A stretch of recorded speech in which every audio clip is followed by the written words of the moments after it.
अजी सुनो ना, घर में कुछ भी सब्जी नहीं है। तुम सब्जी लेके आओ बाजार से, तब तक मैं खाने की तैयारी करती हूँ। और सब्जी अच्छी लेके आना, छांट कर। ठीक है टुनटुनी, मैं जा रहा हूँ सब्जी लेने। कालू कौवा सब्जी लेने चला गया। सुनो सब्जी वाले भैया, ये सब्जी कैसे दे रहे हो? सुनो कालू भैया, सब्जी के अलग अलग रेट हैं। तुम्हें जो सब्जी चाहिए तुम्हें वो मिल जाएगा, और रेट भी बता दूंगा। दुकान में सुबह से एक भी कस्टमर नहीं आया। सब्जी इतनी महंगी हो गई है, लोग कैसे आएंगे सब्जी लेने। वो तो है कालू भैया, आजकल क्या महंगा नहीं है, सब चीज़ की महंगाई आसमान छू रही है। देखो बंटी भैया, हमें सब्जी का रेट बता दो। मैं लेट हो रहा हूँ, घर जाके मेरी पत्नी सुनाएगी। सुनो कालू भैया, भिंडी है तुम्हारे 50 रुपये किलो, बाकी के तुम्हारे मूली है 20 रुपये किलो, प्याज हो गया है 60 रुपये किलो। अब बताओ क्या लेना है तुम्हें?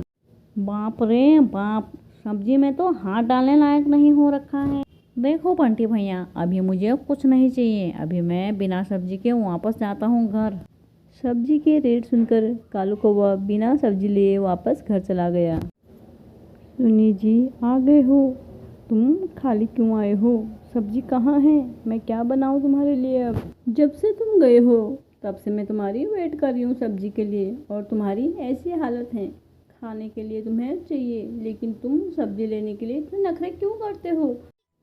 सुनो, तुम्हारे ताने सुन सुनकर मैं पक चुका हूँ, अब मैं तुम्हारे साथ एक भी पल नहीं रहूँगा। कालू कौवा अपनी पत्नी से गुस्सा होकर घर छोड़कर चला गया। सर्दी का मौसम था। टोनी ने अपनी बच्ची को लेकर वो अभी बहुत दूर चली गई और बहुत परेशान रहती थी। कालू के उनको छोड़ने की वजह से टुनटुनी बहुत दुखी रहती थी और हर हमेशा रोती रहती थी, अपने भाग्य को कोसती रहती थी। क्या करूं नीलू बेटा, तुम्हारे पिता हमें छोड़कर चले गए हैं। अब हम क्या करूं? अकेले कैसे रहूं? सर्दी का मौसम है, खाना कहाँ से लाऊं मैं? माँ, पिताजी हमें छोड़कर क्यों चले गए? क्या वो हमारे साथ अब नहीं रहेंगे? अब हम दोनों को अकेले रहना पड़ेगा क्या?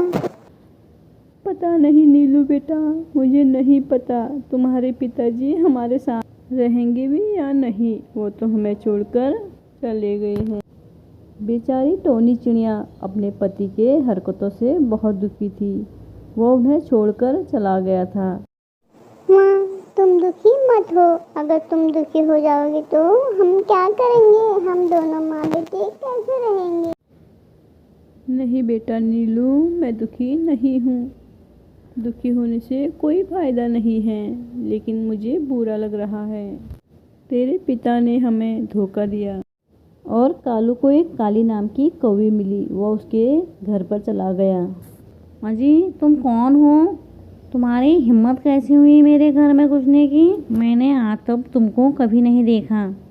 मेरे घर में कोई भी बिना मेरे से पूछे नहीं आता, और तुम्हें बिना पूछे मेरे घर के अंदर कैसे आ गए? तुमने सही कहा, मैं तुम्हारे घर में बिना पूछे घुस गया, लेकिन मेरा ऐसा कोई इरादा नहीं है। मैं यहाँ अकेले रहता हूँ। क्या हम दोनों एक साथ रह सकते हैं? नहीं, मैं किसी के साथ नहीं रहूँगी। एक बार मेरे पति ने मुझे धोखा दे दिया, अब मैं किसी के धोखा सहन नहीं कर सकती।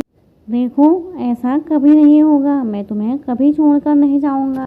एक बार मुझ पर भरोसा करके देखो, मैं तुम्हें कभी नहीं छोड़ूंगा। चलो चलो ठीक है, तुम मेरे साथ रह सकते हो, लेकिन कभी धोखा देने की कोशिश मत करना। काली और कालू कौवा दोनों साथ रहने लगे। एक दिन टोनी चिड़िया दाना लेने गई थी। उसे पता चला कि उसकी पति एक कौवी के साथ रह रहा है। टोनी कौवी के घर चली गई। सुनो, तुम बहुत धोखेबाज हो। तेरी हिम्मत कैसे हुई मेरे पति को धोखेबाज बोलने की? देखो, ये तुम्हारा पति कहाँ से आ गया। इसने मुझे सब कुछ बता दिया। आज तक तेरा पति था, अब ये मेरा पति है। टुनटुनी चिड़िया ने काली की बात सुनी और बहुत दुखी हो गई, वापस अपनी घोंसले की तरफ चली। देखो कालू, तुम परेशान मत हो। अगर वो दूसरी बार आ गई, मैं उसकी टांग तोड़ दूंगी। अब तुम मेरे पति हो, मेरे को छोड़कर कहीं नहीं जाओगे। और टुनटुनी वापस अपने घोंसले में चली गई। देखो नीलू बेटा, अब हम दोनों को अकेले रहना है। तुम्हारे पिता ने दूसरी शादी कर ली है। अब मैं तुम्हें अकेले पालूंगी, मुझे किसी की ज़रूरत नहीं है। उसी शाम को मूसलाधार बारिश हो गई और कालू कौवा और काली दोनों का घर पानी में बह गया। यह कहानी हमें यह सिखाती है, जैसे करोगे वैसे पाओगे, जैसी करनी और वैसी ही भरनी। अगर आप लोगों को हमारी ये कहानी अच्छी लगी तो वीडियो को लाइक और चैनल को सब्सक्राइब जरूर करना। फिर मिलते हैं नई कहानी के साथ।